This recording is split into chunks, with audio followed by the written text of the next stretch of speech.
Ladies and gentlemen, hello and welcome back from the MLG offices in New York City. You're watching StarWars League Season 3. We just saw Parting 2-0 in ST pretty convincingly. Up next is Sen versus Macsed. That's right, we're here in the quarterfinals. This is a tournament. First place prize is $10,000. Total prize pool around 16,000 cheeseburgers. We're here in the second quarterfinal match. Sen and Macsed, again, a best of three. All the quarterfinals are best of threes. Yes. Let's get right into it. Game resumed. So here we are on Whirlwind. Yes, And in indeed. the upper right-hand location, we have the blue Zerg from Taiwan. Representing Gamina, we have Sen.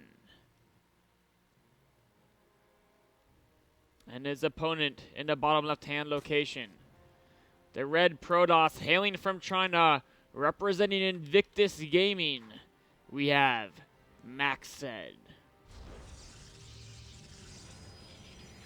And you know how we talked about earlier about both Parting and Rain being, maybe the two best Protosses in the world, or two of the top couple anyways, being on the same team and really being able to kind of bounce ideas off each other, and that really helping both of them, I think, having another Protoss just as good as them on their team they can talk with all the time. And that's something that, I mean, if you're one of the top couple players in the world of your race, how often are you going to find someone at your level you can bounce ideas off of who plays the same race, right? And if you're on different teams, you may not, have that same communication. Now, Macsed, being with Invictus Gaming, that's the same team as Jim. Invictus Gaming, many of the top players from China on Invictus Gaming. It's a similar situation. Macsed and Jim, probably the two best Protoss players in China, along with maybe Top and someone else. But having them both in the same team, being able to bounce ideas off each other, is definitely a big advantage to a player like Macsed. So Macsed played Warcraft 3? Yes. He played Human in Warcraft 3. I'm 99% sure he played Human. Yeah, of course, for some of you who don't know, Nick played a lot of Warcraft 3. A little bit. I used to play some games with Macsed. Yeah. I used to play a lot of the Chinese guys.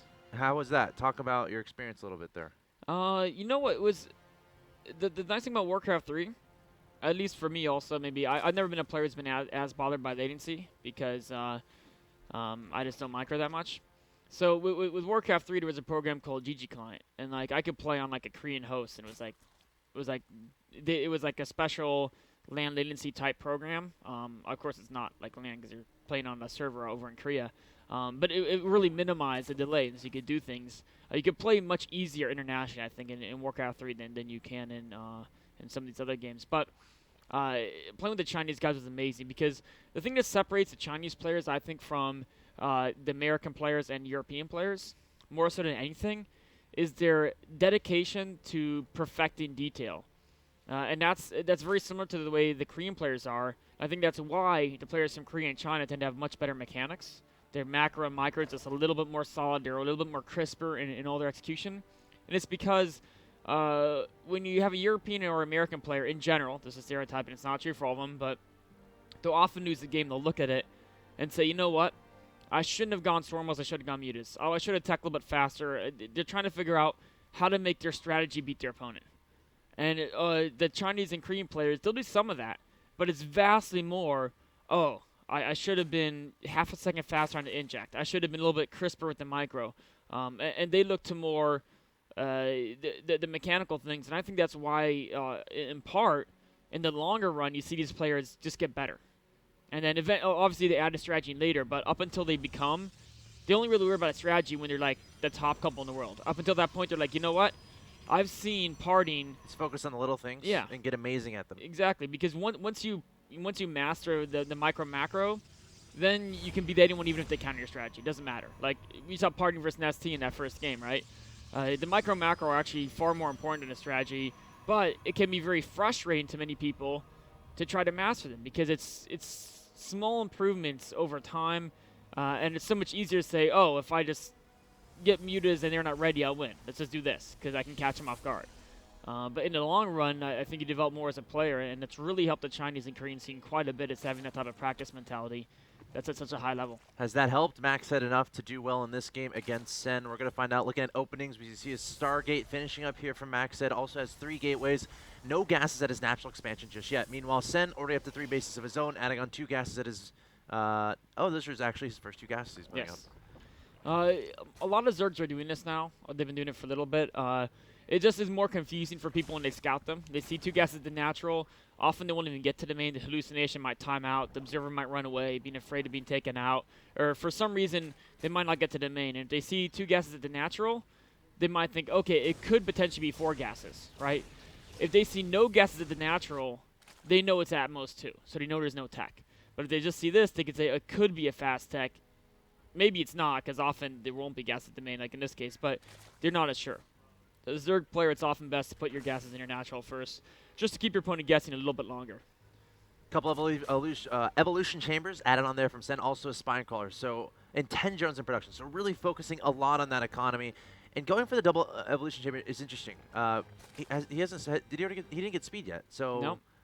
I wonder what. He might get the upgrades first. And then speed. Yeah, you know what? I kind of like this in Whirlwind. I think he's really going to focus on speedings a lot, which on the big map like this, a lot of open areas, a lot of attack possibilities to the third base. Yeah, he's going.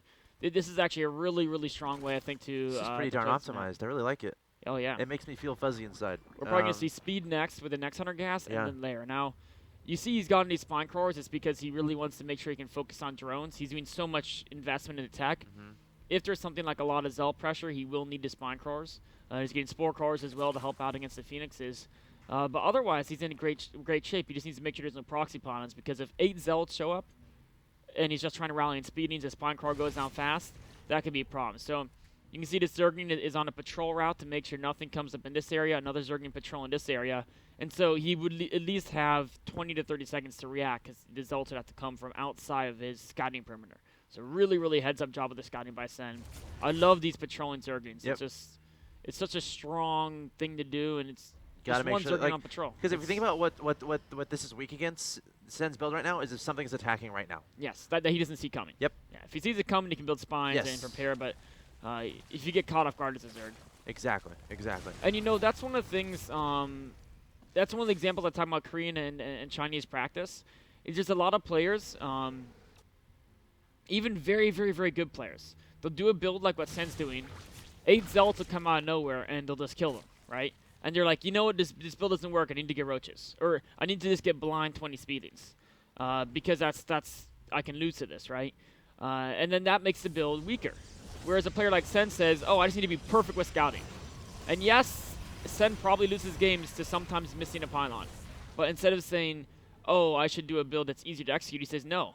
I just need to get better at the game so I don't miss those pylons. I don't let this catch me off guard. I get better at scouting. I get better at reacting. Yep, it's the little things that make these guys really good, and if you try to do it in your play, that's great. It's in those patrolling Zerglings. It will really save you a lot of headaches in the future. A lot of links coming forward here from Sen into that third base. Going to try to target fire down that Nexus. 4-ton overcharge going down. Macsed does not want to lose this. I'm wondering where his main army is. There it is. Colossus coming forward, but Sen doing a lot of damage to that Nexus. Remember, these are 1-1 Zerglings. Yeah, I mean, with the sentries coming in here, won't be able to finish it off, but it's hard to tell if that was even worth it for Sen or not. I'm not sure it was. I don't think it was, he did kill a couple buildings, but so many losses. I mean, the Nexus probably has an absurd number of kills. We'll see if well, with Macsd's macro, he's willing to stop playing a probe if he wants it to. Does Sen know about this but infestation 50 units killed so far. Look, that's 0 units. Macsd hasn't lost a... Wait. Yeah, units lost is... 2. 2... Oh, those are buildings. Sorry, he lost a pylon and a gateway. So Macsd has yet to lose an actual Yeah, he lost a pylon and a gateway, which is that, but with no actual units. Okay. Very brutal. Could be a perfect game. Let's see what happmes. We'll have to see. Will this be a perfect game? I don't think so. Not with Hive coming up, and it's going to be a bloody game. Yeah, I like the way Sen's doing this. Now, I think he was leaving it possibly open to either go to Mutas or to progress the Hive with the upgraded Zergling expansion opening. But then when he saw the fact his opponent was going Phoenix, already had a Void Ray, trying to go Mutas, he would just have to hope Macsed doesn't scout it. And if Macsd's being attended with these Phoenixes, if he sees it, he just build more Phoenixes, and you'd be in trouble going Mutas. So. Now, Macsed, of course, he realized Sen is teching. He's trying to hit a autonomy window before the Hive tech kicks in. And this is a very difficult push to hold. There's sentries to deal with the Banings. Baning speed has just started. This base is almost surely going to have to be forfeited. But wait, no, is Sen going to try to defend this? He's not going to give up the base. He's trying to make a lot of Banelings too. 2-2 is not yet done. Macsed being very technical, and he lost his first unit. A Zealot getting taken down there. All the Queens getting picked up, and Macsed is being so cost efficient here. Taking on so many into those Colossi, even force fielding behind him. He knows those Banelings are coming up. and Macsed is on top of everything Sen is throwing at him. Yeah, more and more speedings rallying in, getting some damage done. The Queens are actually doing a great job against the air, but this is where those 50 speedings he lost early really would have helped out. He still has a lot of Queen energy. Oh, those two dying before they can hit any transfuses. More and more speedings coming in here, though. Sen really trying to make his defense happen. Drones are being pulled. Oh, my God. Oh, More there's zealots. 3 more sentries here. Yeah, More zealots, more sentries. Okay, now he's abandoning the base, realizing that defense was not going to happen. And it's always a poor feeling when you try defense, lose a bunch of units, lose your queens, lose units before you have the key upgrades done, then you have to give it the base anyway. Meanwhile, there's a warp in coming here into main. It's going to do a lot of damage, but if Sen can survive to ultras, he's in great shape. He's way ahead in upgrades. He still has 3 bases. The hard part is now that he's lost so much attending that defense, can he even make a defense further back or not? Can you make this happen? Okay. Okay, here's some babies with speed now, and there's not that many force fields. This is getting decent connections, actually, but he just doesn't have enough units. I mean, Ultra's Cavern is halfway done, and Sen has 1,000 minerals, 1,600 gas, but I don't know if he has enough time to get those out. Yeah, it's unclear at this point. I loved his build, but just a couple engagements when he tried to kill a 3rd base of Macsed and then trying to defend his own 4th. It just didn't go for him. Macsed, he did the great timing window, continuing to push in here. The reason it's not like Sen's being stubborn. Okay, now he's gonna leave. There it is. Because he had when you have 2,000 in the bank, you're never gonna want to actually. You're never going to want to just leave the game because you want to use all those resources. So part of him felt like, okay, maybe if I delay long enough, I can get all those ultras out. I mean, and if you look at the upgrades, he was well ahead in upgrades. Yeah. Literally, if he got, and there was the Mothership Core stack taken out early with that push, actually, I don't even know if it was even there. If literally 4 ultras come out, they kill this entire army. This entire army dies to 4 ultras with a few speedings rallying in or something like that. And if he kills this army, all of a sudden it's 3 base to 3 base, but he's got better upgrades, better tech, and map control. Yep. And Macsed will have a very difficult time expanding. He'd have to basically turtle up, wait to slowly build immortals, and then he could counter ultras, but that'd be 5 minutes later, and by then Sen could have expanded. He could transition to mutas, transition to brood lords, whatever he wants. So it was just a matter of he needed about an extra minute of time, and maybe if he had the 50 more speedlings that he lost earlier trying to go next. Yep. That might have been enough, or maybe if he preserved his what he did have until he finished 2-2, just sacked a 4th base, maybe that would have been enough too. It's hard to tell. There's a lot of maybes. A little bit earlier of an Ultra's Cavern. A lot of things we can talk about. Ultimately, though, Macsed playing a great game there. Oh yeah, I mean the timing window was just there, and he hit it perfectly. And that's Protoss, man. Hitting those timing windows perfectly is a huge part of Protoss. And it's all Protoss today so far. Of course, we saw Parting earlier take down Nesty 2-0. And now we're watching Macsed with a 1-0 advantage over Sen. Guys, we're going to take a quick break, and we'll be back with Game 2 of this best of 3. Don't go anywhere.